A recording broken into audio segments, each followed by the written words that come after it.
Hello બેનો, તો આજે આપણે મવડીમાં મળશે એવી સુખડી બનાવવાની રેસીપી લઈશું. તો એક વાટકીનું માપ લઈ અને એમાં આપણે ગરમ કરેલું ઘી લેવાનું છે અને કઢાઈમાં એ નાખી અને ગરમ કરી આપણે જે રોટલીનો લોટ વાપરીએ છીએ એ જ વાટકીનું માપ લઈ અને આપણે એ ઘીમાં નાખી દેવાનું છે અને એને સરસ રીતે શેકી લેવાનું છે. સુખડીમાં પ્રમાણસરનું માપ લઈએ તો જ સુખડી સારી બને છે. તો 7થી 8 મિનિટ માટે આપણે આ લોટને સરસ મસ્ત શેકી લઈશું અને એને પછી શેકાઈ જાય એટલે કલર બદલાઈ જાય છે. કલર બદલાઈ જાય એટલે આપણે એમાં થોડી વાર રહી અને ગોળ નાખવાનો.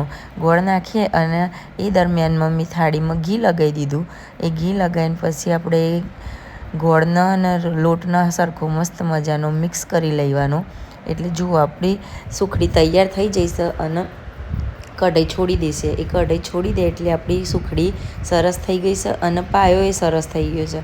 હવે એના સરખી મિક્સ કરીને આપણે જે થાળીમાં ઘી લગાવ્યું હતું એ થાળીમાં એને પાથરી દેવાની અને એ જ તવેતાથી 2-4 મિનિટ રહી અને થોડી ઠંડી થાય એટલે સરસ ચોસલો પાડી દેવાનો.